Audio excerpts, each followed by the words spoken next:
Ah yes, the 1990s, a golden era for Japanese cars, toge street racing, and the dawn of drifting. Naturally, manga of the time began to make stories about all this that was happening, like Wangan Midnight and Initial D. However, one story got completely overshadowed this small little story here called Over Rev. On the surface, Over Rev and Initial D may seem extremely similar, but the main character has instead been swapped for a girl in Over Rev. However, this could be completely further from the truth, because in Over Rev, the main character actually has an interest in cars, unlike Takumi. Hey there guys, I just want to let you know that currently 91% of you are not subscribed to the channel. So please subscribe to the channel this year so we can finally reach 1,000 subscribers. And also, please comment and tell me what your favourite Japanese car is. Anyways, back to the video. So, the character Ryoko really loves to do track, as in running, not racing cars. And during the race, she ends up hurting herself really bad to the point of not being able to do running again. Later on, she goes to a car meeting with her friend where she sees this Nissan Silvia and this woman driving the car, which you've seen before in a magazine about cars. The woman she sees driving the Silvia is Sawako Morita? And she's a street racer. And after a conversation with Sawako, she agrees to teach Ryoko how to drift, which leads to her learning how to drift, and also to learn why a car's natural habitat is the ground and not in fact the water. Undeterred by casually writing off her car, Sawako tells Ryoko to go and get her license. And while trying to get her license, she ends up having a drift battle in the middle of a city with a delivery truck, because this is clearly how you get your driving license in Japan. After successfully getting her license, Ryoko decides to go and buy a car. So she goes to multiple different car dealerships looking for a cheap car, but then realizes that cars are actually quite expensive.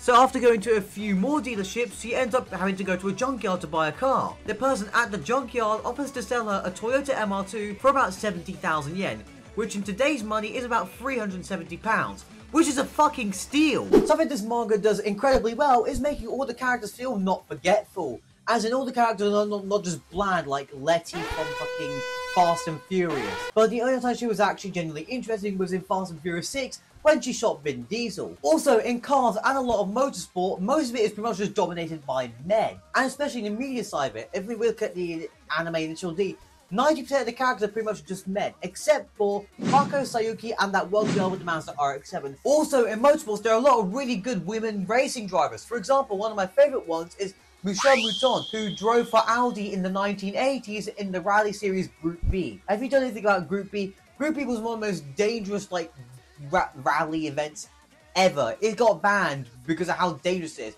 And she drove one of the fastest cars at the time and was one of the best at it as well. I guess the point I'm trying to make is I find a lot of female characters in anime quite boring. I feel like they're just placed there to be like, oh my god, boobies, and she likes cars? Wow, that's so cool! Even with one of my favourite animes, Girls and Panzer, pretty much all the characters are pretty much forgetful. I don't remember most of them. The only ones I remember were the characters with gimmicks, like Yukari, who pretty much just loves tanks, and then the two French people who love beating the shit out of each other. The writers don't take the time to make actual good characters and make them feel real. That's why I really love the anime Orageiru as well, because pretty much all the characters in it all feel like real people instead of just drawings with speech bubbles on a page. The writer makes all these characters feel real, like you can walk out to a car meet and meet this person in real life.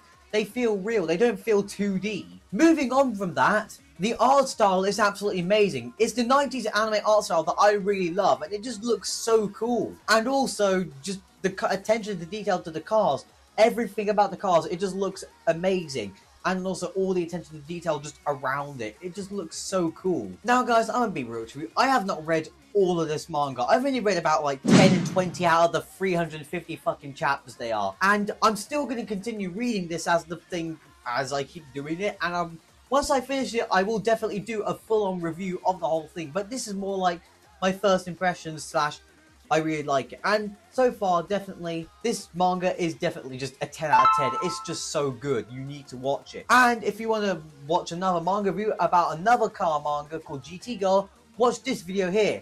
Anyways, thank you for watching and goodbye.